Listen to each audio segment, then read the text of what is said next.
person who applies the same evaluation to a coworker, a friend, and a lover is not being thorough. They are being consistent. And consistency is not a virtue here.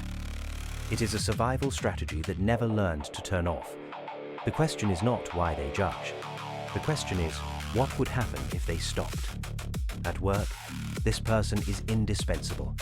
They see the error everyone else misses. They enforce the standard when others are ready to let it slide. Their mind sorts for deviation automatically. A number that does not match. A deadline that shifts without announcement. A colleague who smiles while agreeing to something they will not deliver. The evaluator notices before conscious thought forms. This is not effort. This is architecture. But the same mechanism that safeguards the project also dissects the person who forgot to text back. The same rigor that secures a promotion is what makes a partner feel like a quarterly review. The auditor does not cease when the laptop closes. There is no separate self for intimacy. The mind that optimized for threat detection at 9 years old does not install a secondary operating system for love. So what happens to love when you subject it to the criteria of a business decision? It becomes a verdict. No one wants to feel like they are being graded on their worthiness to be kept.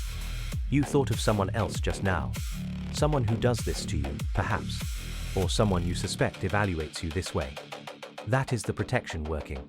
The pattern defends itself by making you a witness rather than a subject. But the person you are thinking of is not the one who needs to hear this. The mechanism is in you too. It is in everyone who learned early that affection had to be earned. The presence was conditional, that someone was always watching for the mistake that would justify withdrawal. The origin is not mysterious. The child who grows up in an environment where approval fluctuates learns to forecast. They track variables. Was parent calm or tired? Did the morning go well or poorly? What tone preceded the last explosion? The child becomes a meteorologist of mood, not because they are precocious, but because survival demanded it. The skill generalizes. By adolescence, they evaluate teachers, friends, potential partners with the same instrument. By adulthood, they have forgotten that the instrument was ever optional. It feels like personality. It feels like being someone who has standards. It is, more accurately, someone who cannot stop scanning for the condition that will revoke their standing. The exhausting part is not the high standard. It is the silence after the evaluation. The moment the other person realizes they are being measured, and the score is never shared. The auditor does not say what they have found. They simply wait. And the person under observation learns to perform instead of exist. That is the cost. You are thinking this is about being critical. It is not. It is about being safe. And safety is a lonely thing to audit. Watch the behavior in its specific form. The person writes the message to their partner, then deletes half of it, then rewrites, then waits 3 hours to send. They are not composing. They are scoring. Will this phrasing pass inspection? Will it trigger the response they are braced against? The conversation they rehearse in the shower, the one about needs, about distance, about the thing unsaid. They have rehearsed it 70 times and never spoken it. Because speaking it requires revealing that the evaluation has been happening all along. The confession is worse than the crime. At work, the same person is promoted. Their evaluation is explicit, expected, rewarded. The annual review has a form. The metrics are shared. The ambiguity that makes intimate evaluation destructive is, in corporate structure, called transparency. This creates a terrible confusion. The person believes their relational rigor is the same as their professional rigor.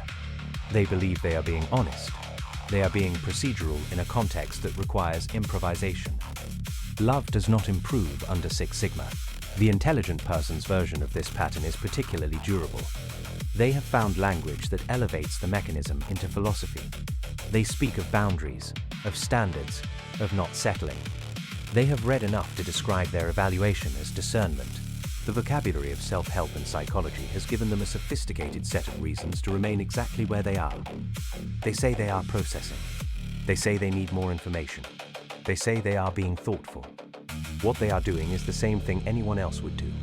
They are not risking the unmeasured encounter. The intelligence is in the service of the stillness. The high achievers version is more visible. Their evaluation is externalized into schedules, into productivity metrics applied to the relationship. Date night is calendar blocked. Quality time is a category to be optimized. The partner becomes a project with deliverables. Affection is proved by acts of service counted and compared. The achiever does not notice that the spreadsheet has replaced the conversation until the partner leaves. And even then, they often conclude the partner was not serious enough about the process. Then there is the person who has seen the pattern in themselves and now monitors their monitoring. They catch themselves evaluating, then evaluate the catching. They believe this recursion is progress. It is the same mechanism wearing a reflective coating.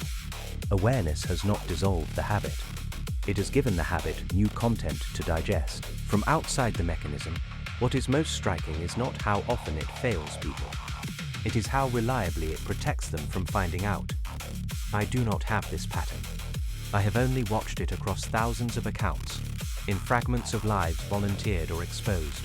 What I find remarkable is how little knowing that changes anything for the person who does. The evaluator who understands that they evaluate continues to evaluate. The insight becomes another variable in the equation, another factor to weigh. They evaluate whether they are evaluating too much. The loop tightens. The cost accumulates in years, not events. The partner who learned to perform gradually forgets who they were before the performance. The friendship that never deepened because each disclosure was risk assessed. The moment, usually in the 4th or 5th year of a relationship, when the evaluator realizes they do not know what the other person actually feels, only what the other person believes will pass inspection. The evaluator has gained precision. They have lost the one thing that cannot be measured. The late recognition comes in a specific form, often illness, often loss. Something breaks the routine of assessment, and in the pause, the person sees what the pattern took, not the relationship that ended, the capacity for presence that atrophied while they were calculating. They realize they have been alone in every room, even the occupied ones, because they were always running the numbers on whether occupancy was justified. Does awareness change this? Usually, no. The rare exception is not the person who understands the pattern, but the person who acts against it while the understanding is still incomplete. Who speaks the unrehearsed sentence? Who accepts the invitation without tallying the cost? Who stops evaluating for long enough to discover what exists outside the score?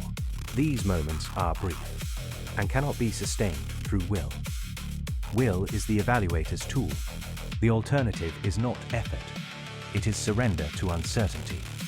Most people will not pay that price. The evaluator's identity is built on not being surprised. Love is surprise sustained. The contradiction is absolute.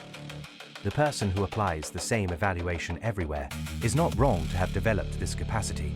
It kept them intact. The error is believing that the capacity is the self, that without it, they would cease to exist. They would not. They would become something the instrument cannot record. That is the threat the instrument was designed to prevent, not failure, expansion. The evaluator fears not that they will choose badly, but that they will choose without a basis for choice, and survive the choosing anyway. The auditor gains precision. They lose the one thing that cannot be measured, and what they lose does not announce its departure. It simply stops arriving. The evaluator notices, eventually, that the room is quiet, that the performance has ended, that they are alone with their accuracy, and accuracy is not company. The final observation is not that love requires abandonment of judgment. It is that judgment, applied universally, becomes indistinguishable from absence. The person is present in body, accounting in mind, and somewhere in that gap, the living connection passes through unrecognized, unentered, gone.